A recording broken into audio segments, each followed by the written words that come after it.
बद्रीनाथ भगवान विष्णु का निवास स्थान होने के साथ ही यह क्षेत्र फेमस है यहाँ से होने वाले खूबसूरत ट्रैक्स के लिए, और इन्हीं में से एक है वसुधारा ट्रैक।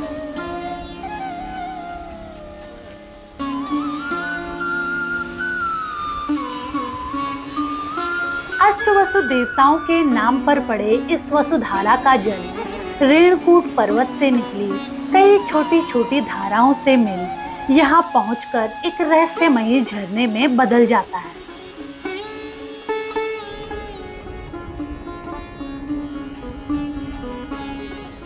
बद्रीनाथ से 9 किलोमीटर दूर बसे इस झरने के अलावा इस ट्रैक पर आप देख सकते हैं वह माणा गांव, जहां से पांडवों ने शुरू की थी अपनी स्वर्ग की यात्रा।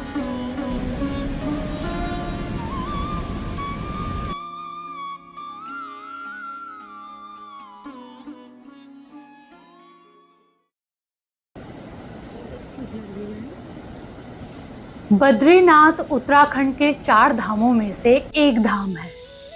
मैं अपने ट्रैक के लिए दोपहर में यहाँ पहुँच गई थी। शाम को मैं बद्रीनाथ के दर्शनों के लिए पहुँच गई।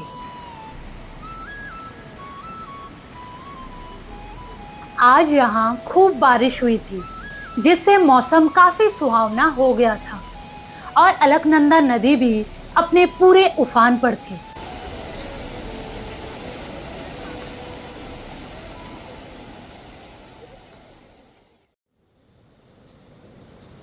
अगली सुबह जब उठी तब मौसम थोड़ा क्लियर हो चुका था।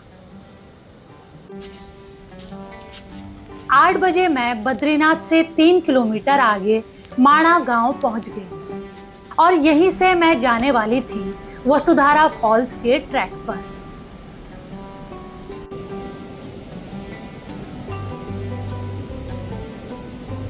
माणा गांव की पार्किंग से एक सीधा रास्ता जाता है वसुधारा के लिए।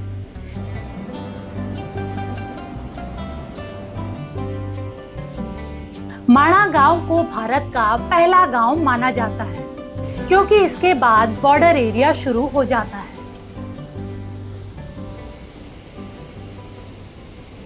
पार्किंग से लगभग 200 मीटर आगे आ गई हूँ मैं माणा गांव में, और यहीं से कुछ दूरी पर आता है भीम पुल।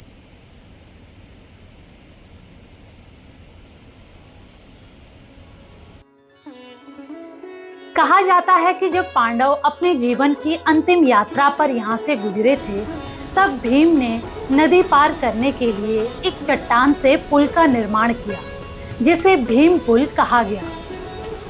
आज भी आप नदी के ऊपर लगाए गए इन 2 पत्थरों को देख सकते हैं।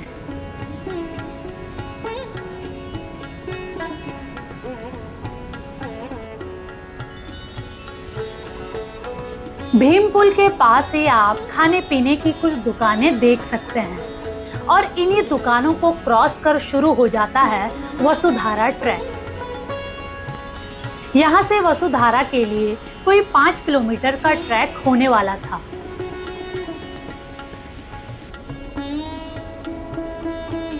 शुरुआत में रास्ता हल्की सीढ़ियों वाला है। आगे बढ़ते हुए आप अपने बाईं तरफ बहती अलकनंदा नदी की आवाज सुन सकते हैं।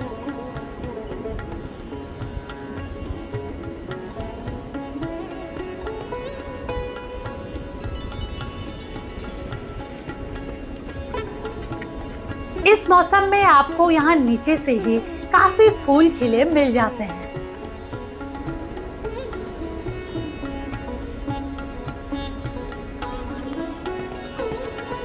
यहाँ से आपके बाईं तरफ एक रास्ता जाता है, जिसे आप अलकनंदा नदी के दूसरी तरफ देख सकते हैं, और यह रास्ता है सतोपंथ स्वर्गारोहिणी श्रृंखलाओं का। स्वर्गारोहिणी यानी स्वर्ग की यात्रा।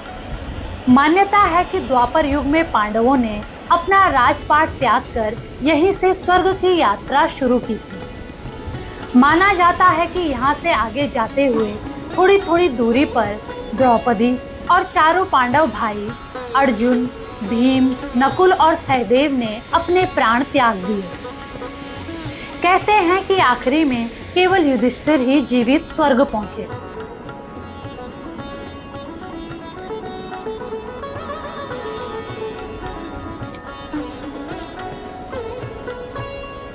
ट्रैक पर अब आगे बढ़ते हुए आपको छोटे छोटे जंगली फल दिखने लगते हैं।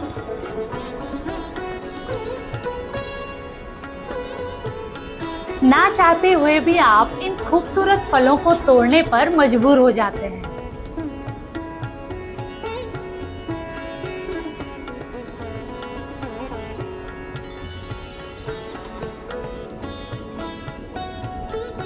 थोड़ा आगे जाने पर एक तरफ से काफी बड़े बड़े पत्थर टूटकर नीचे की तरफ आए थे। रास्ते का यह पार्ट थोड़ा रिस्की लगा। कोई पत्थर ऊपर से खिसक कर कब नीचे रास्ते पर आ जाए कहना मुश्किल था।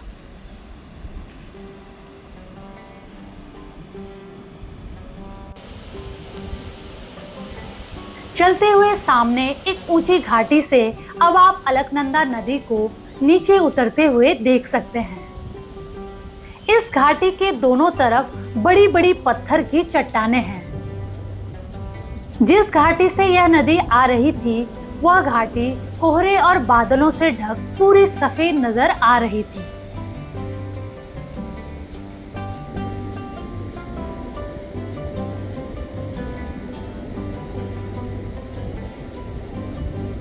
अभी का टारगेट है मेरा, वो दूर एक छप्पर दिख रहा है, वहां तक जाना।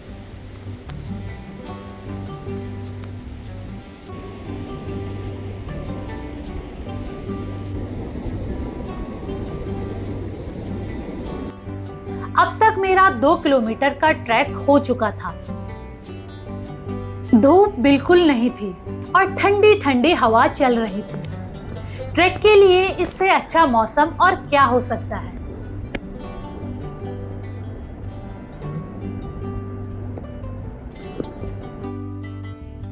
अभी तक का रास्ता प्लेन पत्थरों से काफी अच्छी तरह से बना हुआ था।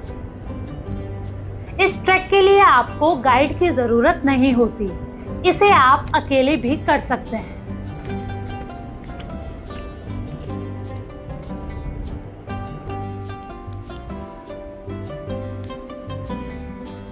इन बड़े बड़े पत्थरों के बीच बने एक पतले ट्रेल से गुजरते हुए आप बैकग्राउंड में माणा गांव व बद्रीनाथ का एरिया देख सकते हैं।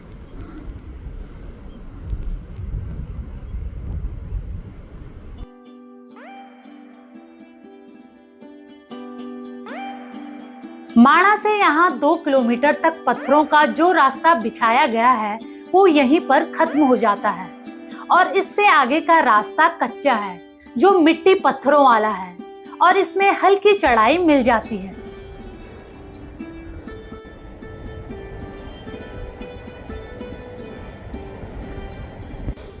इस ट्रैक पर 2-3 जगह रेस्टिंग शेड बनाए गए हैं।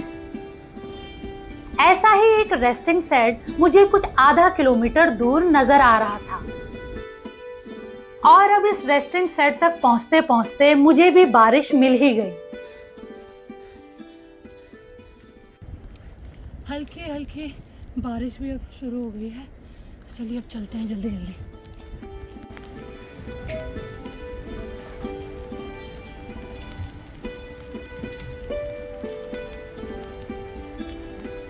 कोई 10 मिनट तक बारिश चलती रही और अब हल्की बूंदाबांदी में ही मैंने अपने आगे का ट्रैक स्टार्ट कर दिया।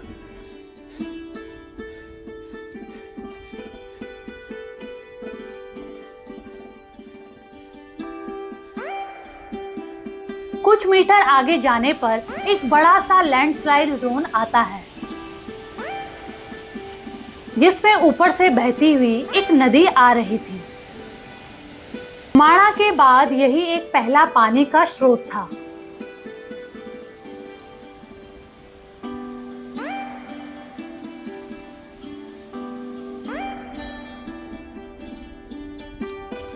इस लैंडस्लाइड जोन को पार करने के बाद शुरू होती है इस ट्रैक की असली खूबसूरती।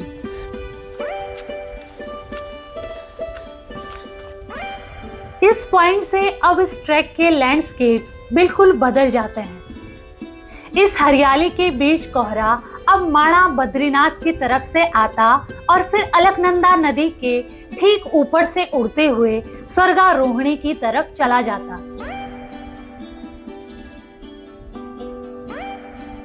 इस ट्रैक की अनोखी खूबसूरती आपको मजबूर कर देती है कि आप एक जगह खड़े होकर इस नजारे को एक टक निहारते रहो।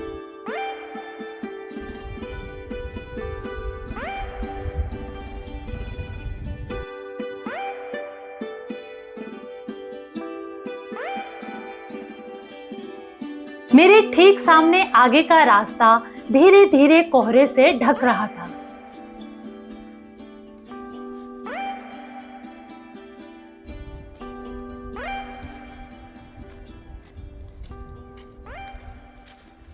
अब मैंने अपनी स्पीड थोड़ा बढ़ा ली थी क्योंकि मैं बारिश तेज होने से पहले ही वसुधारा से वापस आ जाना चाहती थी।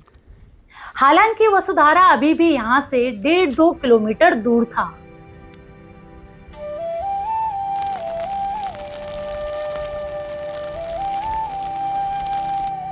और थोड़ी ही देर में पूरे रास्ते को कोहरे ने ढक लिया।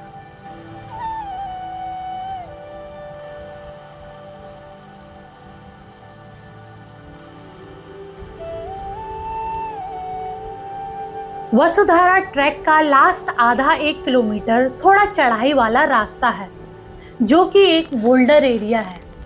इसके दोनों तरफ बड़े बड़े पत्थर गिरे मिल जाते हैं।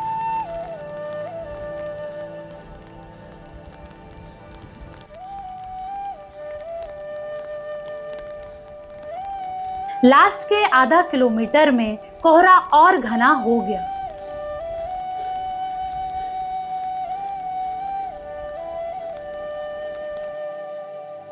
अब सामने एक छोटा सा मंदिर दिखा। इस मंदिर को क्रॉस करके अब मुझे एक बड़े झरने के गिरने की आवाज आने लगी और कोई 100 मीटर रेत और पत्थरों के रास्ते को क्रॉस करते ही अब आप पहुंच जाते हैं वसुधारा के बिल्कुल सामने।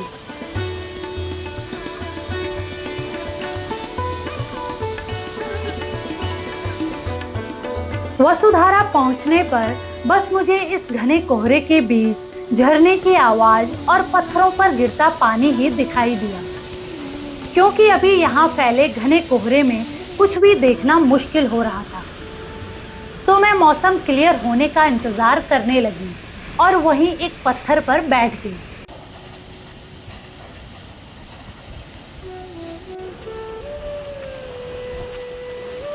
मुझे यहाँ बैठे अभी कोई आधा घंटा हो चुका था। इस आधे घंटे में कई बार बारिश आई और चली भी गई।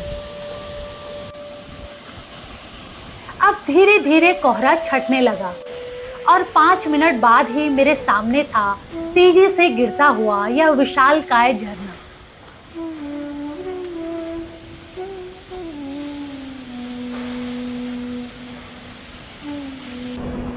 इस झरने को आप जब सामने से देखते हैं तो इसकी भव्यता को शब्दों में ढाल पाना मुश्किल हो जाता है।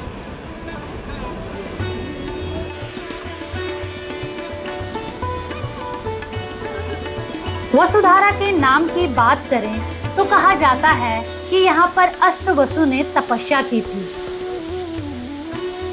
ये देवता 33 कोटि देवी देवताओं में से एक माने जाते हैं और इन्हीं अष्टवसु के नाम पर इस झरने का नाम वसुधारा पड़ा।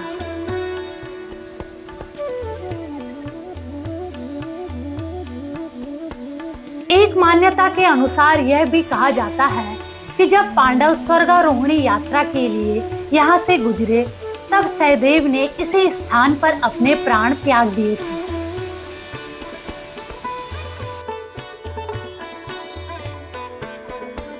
इस झरने का पानी रेणुकूट पर्वत से नीचे आने वाली कई धाराओं से मिलकर बना है। कहते हैं कि इस झरने के पानी में कई जड़ी बूटियों के गुण छिपे हैं और इस झरने की बूंदें शरीर पर पड़ना शुभ माना जाता है।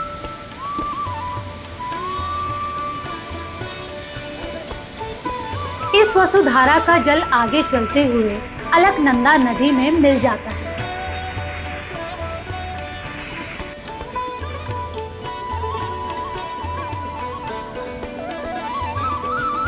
अब यहाँ पर माउंटेनियरिंग ट्रेनीज का एक ग्रुप भी आ गया था, जिससे यहाँ थोड़ा भीड़ हो गई।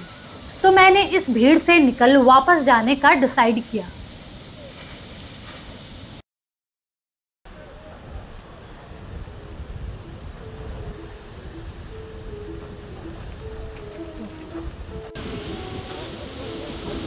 वापस जाते हुए अब दूर से भी यह वाटरफॉल दिख रहा था, जो कि ऊपर आते हुए कोहरे की वजह से छिपा हुआ था।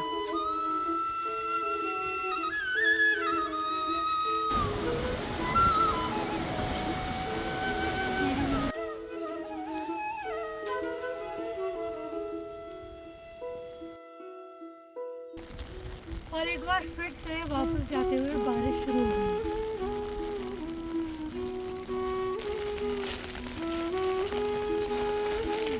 यहाँ पर रुकने के लिए कुछ है नहीं, तो मैंने बारिश में ही वापसी का ट्रैक जारी रखा।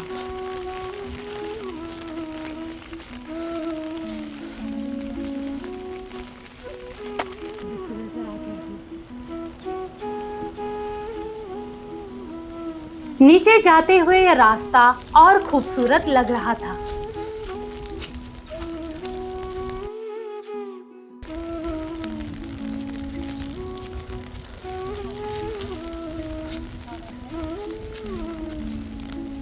कुछ मीटर्स नीचे आने के बाद भी इस झरने की आवाज सुनाई दे रही थी।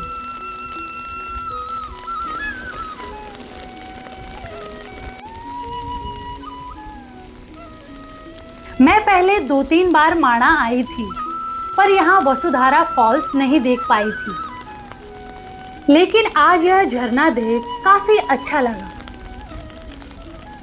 चारों तरफ हरियाली से घिरा यह झरना और इसकी मोतियों जैसी धाराएं सही मायनों में आपको स्वर्ग का सा एहसास कराती है। और अब बारिश के साथ हल्की हल्की धूप भी आ चुकी है।